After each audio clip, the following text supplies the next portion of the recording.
Long before the rise of the Republic, before the battles between Jedi and Sith, and before the name Naboo even carried meaning, the planet was a world of untamed wilderness and hidden mysteries. Its lush grasslands, vast swamps, and deep oceans held secrets stretching back thousands of years, many of which remain unsolved even in modern galactic history. Naboo itself was unlike most planets in the galaxy. Unlike other terrestrial worlds with molten cores, Naboo was formed from a vast conglomerate of rocky bodies, creating an intricate labyrinth of tunnels and flooded caves beneath its surface. This unique geological composition made the planet an enigma to astrophysicists and explorers alike. The planet's subterranean network was not just a maze of stone, but was also rich with naturally occurring plasma, a phenomenon that became one of Naboo's most valuable resources in later years. The presence of plasma veins coursing beneath the planet's surface gave rise to many myths and legends among the planet's inhabitants, who believed the energy held the key to Naboo's deepest secrets. Despite its idyllic landscapes and breathtaking scenery, Naboo's waters concealed a much darker side. The immense underwater oceans that stretched through the planet's inner tunnels were home to massive and terrifying creatures that had evolved in complete darkness over millennia. The depths of these tunnels harbored legendary beasts such as the colossal Kolo clawfish, the fearsome Opie sea killer, and the massive Sando aqua monster, apex predators that made travel through the abyssal waterways a dangerous venture even for the bravest of explorers. Though the planet's early inhabitants avoided the core's depths out of fear, certain Gungan navigators would later learn to utilize ancient trade routes through these hidden waterways, turning them into secret passages beneath the surface. Naboo's first known sentient inhabitants were the Gungans, an amphibious species that thrived in the planet's vast swamps, lakes, and deep underwater caverns. The Gungans lived in sprawling underwater cities, constructed within massive air-filled bubbles beneath the lakes and marshes. These settlements allowed them to remain hidden from threats on the surface, and their way of life was deeply connected to Naboo's natural ecosystem. Though the Gungans flourished in isolation for centuries, they were not the first to call Naboo home. Before the Gungans, an ancient reptilian species known as the Elders once dominated the planet. Very little is known about this enigmatic civilization, but their presence is marked by the massive stone monuments and ruins scattered throughout Naboo's wilderness. These structures, carved from materials not native to the planet, stand as silent testaments to a people long forgotten. The Elders were highly advanced compared to the Gungans, possessing knowledge of engineering and technology far beyond that of any species known to have originated on Naboo. The ruins left behind by the Elders suggest that they once waged war against the Gungans, forcing them deeper into the swamps and eventually driving them to seek refuge in the depths of the planet's vast underwater cave systems. For reasons unknown, the Elders vanished as mysteriously as they had arrived, leaving behind only their towering statues and abandoned cities as remnants of their existence. Some scholars believe they may have fallen to an ecological disaster of their own making, while others speculate that they left Naboo voluntarily, traveling to another world in the stars. The truth remains unknown. In the wake of the Elders' disappearance, the Gungans emerged as the dominant species of Naboo, building a civilization that would endure for thousands of years. Their mastery of aquatic environments allowed them to create sophisticated cities beneath the water's surface, well beyond the reach of the dangerous creatures lurking in the planet's depth. Though they would later become embroiled in conflicts with another species that arrived much later, the humans, the Gungans, remained the guardians of Naboo's ancient secrets, keepers of the planet's untamed history. Naboo's prehistoric past was shaped by forces both natural and mysterious, from the immense creatures lurking in its subterranean tunnels to the vanished civilization of the Elders. Even as the galaxy moved forward and civilizations rose and fell, Naboo's ancient history remained a hidden chapter in the grand story of the galaxy. And though much of this past is now buried beneath the swamps, deep within the tunnels, or lost to time, the echoes of Naboo's earliest days continue to shape the destiny of the planet and all who call it home. The arrival of humans. For thousands of years, the Gungans thrived as the dominant species of Naboo, ruling over the swamps, rivers, and vast underwater tunnels that stretched beneath the planet's surface. They lived in relative isolation, avoiding the monstrous sea creatures that lurked in the depths and developing an advanced civilization beneath the waters.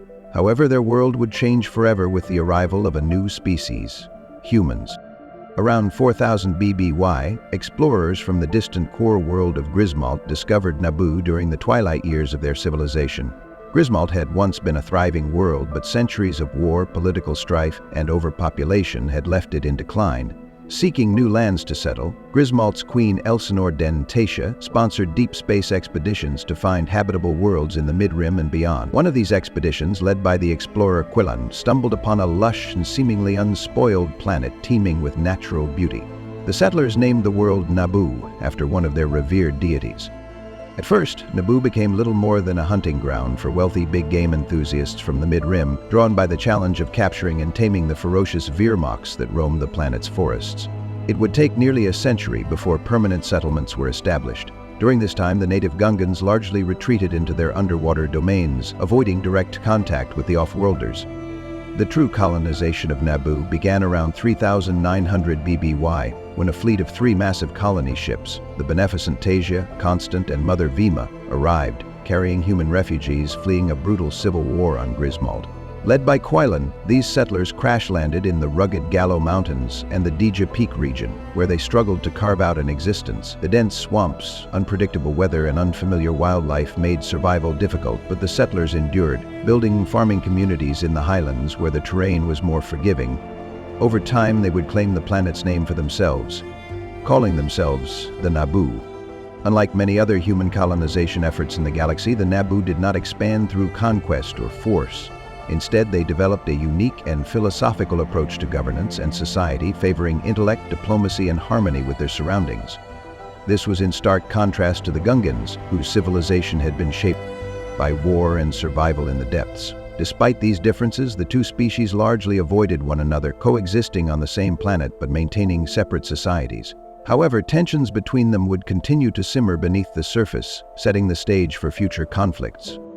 As the human presence grew, the Naboo expanded their settlements beyond the mountains and into the Kamel sector, establishing colonies on nearby worlds such as Carlinus. However, their expansion came at a price. In order to fund these new settlements, the Naboo government introduced a contract system, granting financial loans to colonists in exchange for a promise of future supplies and resources. While this system helped the Naboo extend their influence, it quickly became a source of resentment. Many colonists felt that Naboo's demands were excessive, and over time, disputes over these contracts would strain relations between Naboo and its colonies. Meanwhile, as the Naboo built their civilization above the surface, the Gungans faced their own internal struggles. A devastating series of tribal wars erupted among the Gungan clans, plunging their society into chaos. These conflicts reached a turning point when a powerful leader named Boss Gallo emerged. Through both military force and diplomacy, he successfully united the warring tribes under a single banner, defeating the rogue warlord Boss Rogo in battle and seizing his stronghold of Spearhead. Gallo transformed the conquered city into Otoh Gunga, which would become the Gungan capital for generations to come. At the same time, the human Naboo were experiencing their own political upheavals. The colony's early years were marked by bitter rivalries and power struggles among the various city-states that had formed. For centuries, these factions fought over land, resources, and political influence, plunging Naboo into what would later be called the Time of Suffering. This period of near-constant conflict threatened to undo everything the settlers had built, leaving Naboo vulnerable to external threats. The wars finally came to an end when a charismatic and visionary leader named Japhan rose to power. With a combination of military strength and strategic diplomacy, Japhan unified the warring human factions and established himself as King of Naboo, bringing peace to the planet for the first time in generations. Under his rule, Naboo flourished. In 832 BBY, Japhan founded the capital city of Theed, constructing the majestic Theed Royal Palace along the Solo River as a symbol of unity and strength. This marked the beginning of what would be known as the Great Time of Peace, a golden age that would define Naboo's culture for centuries to come. With the conflicts between the human factions resolved, the Naboo people finally turned their attention to the Galactic Republic. In 867 BBY, Naboo formally joined the Republic, embracing its democratic ideals while maintaining its own distinct political system. The event was celebrated with the first Festival of Light, an annual tradition that would become a cornerstone of Nabooan culture. Despite this newfound stability, tensions between the Naboo and the Gungans remained unresolved. The two species continued to live separately, neither acknowledging the other as equals. The Gungans viewed the Naboo as arrogant off-worlders who had no respect for the planet's natural balance, while the Naboo saw the Gungans as primitive and uncivilized. These prejudices would persist for centuries, shaping the politics and conflicts that would define Naboo's future. As the galaxy continued to evolve, Naboo stood as a world of beauty, diplomacy, and untapped potential. It had survived civil wars, political upheavals, and cultural divides, but greater challenges lay ahead. From the shadows of history, dark forces were already beginning to take root, forces that would one day reshape the planet's destiny forever.